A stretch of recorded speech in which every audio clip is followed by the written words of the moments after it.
Y'all, the chronology of the story is stunning. While the man's still filthy, Jesus holds him.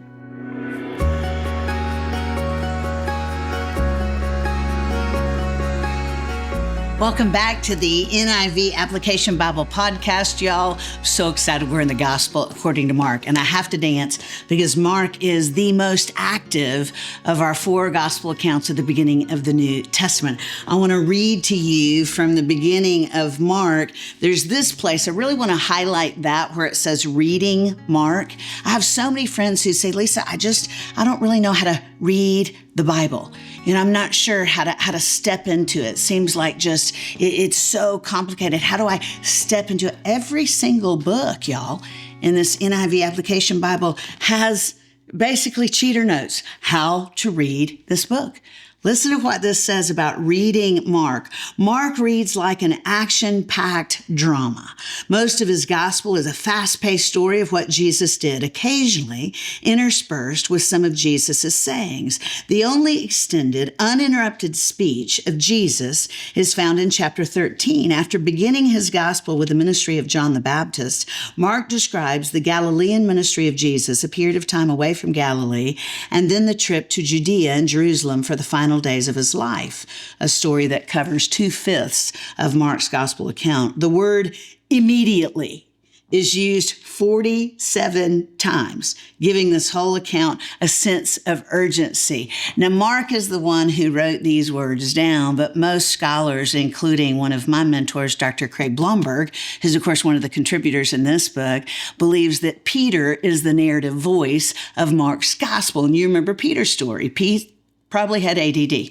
And so Peter's urgency, remember how he whacked the guy's ear off? That's probably where you get that immediately. I think maybe he always ran by and got double shots of espresso before he was telling these stories, because there's definitely a sense of urgency. It's kind of a very action-oriented gospel. The key verse, and again, we get that right here at the beginning of the book. The key verse comes from Mark chapter 10. For even the Son of Man did not come to be served, but to serve, and to give his life as a ransom for many. If you've ever wondered if Jesus had a mission statement, it's right there in Mark's Gospel, chapter 10. I didn't come to be served. I came to serve. I came to give my life away. You see that passion of the Christ. That's not about an elevated emotion. That's Jesus turns midway through Mark's gospel account, and he is headed toward Jerusalem. He knows he's going to lay his life down for us. And he says, you were the joy set before me. You see this just action, missional element in Mark's gospel. But I want to read a story from the very beginning. And again, this is one of my favorite stories in all four gospels.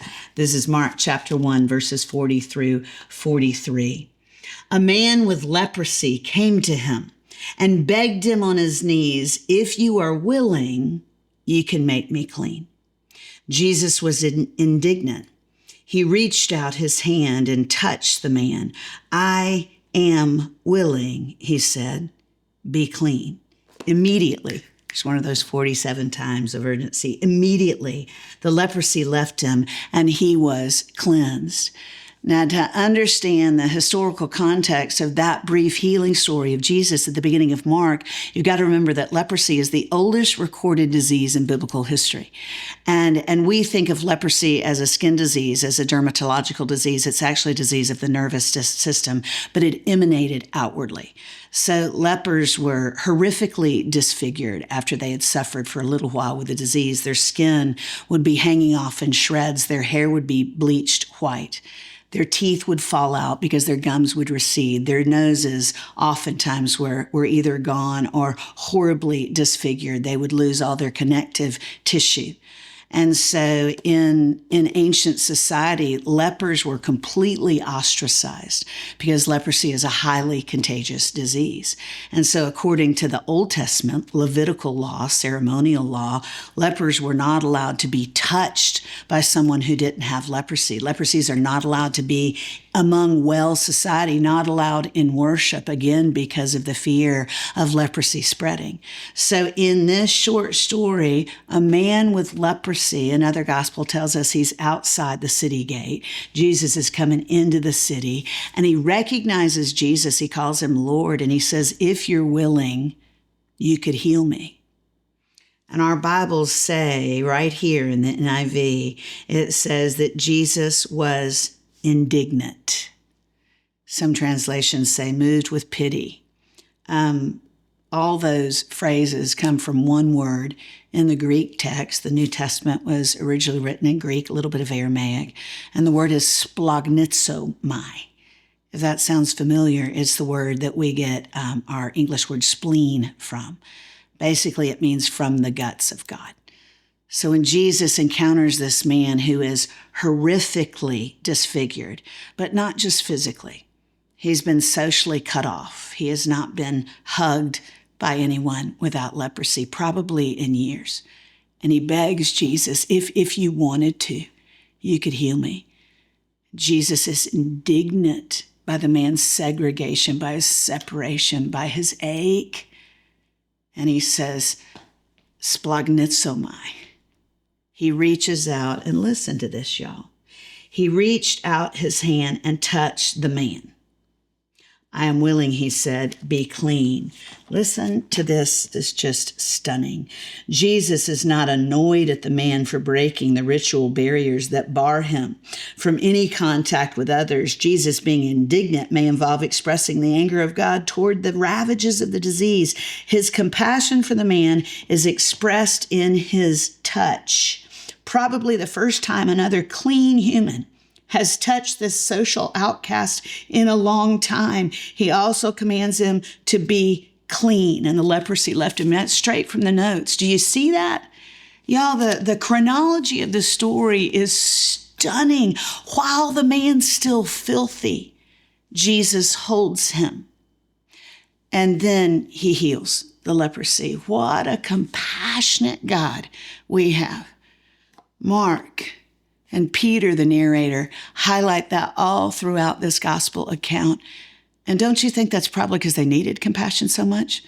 Because remember, Peter threw Jesus under the bus at his most poignant moment of need, vehemently and vulgarly denied him 3 times before the crucifixion. And yet Jesus restored him. John Mark messed up. Remember the first post-Easter mission trip with Paul and Barnabas? And remember how John Mark, he made such a stink on that mission trip that when Barnabas said, let's bring him on the second mission trip, I'm taking a little bit of liberty with the Greek, but this is close enough. Paul said, fat chance. He's a mama's boy. I don't want him on the second mission trip. This is all in the book of Acts. Y'all, John Mark was effectively the first Yoko Ono. He broke up the Beatles because Paul and Barnabas were the most effective duo to preach the gospel in the book of Acts, and he broke them up. And yet here he is. He's writing the gospel according to Mark. This proves the compassion of our King. You can start bad and finish restored. This is not a rule book. It's a book about restoration and redemption. It, at its core, is a divine love story. I promise if you'll lean into this, it'll change your life.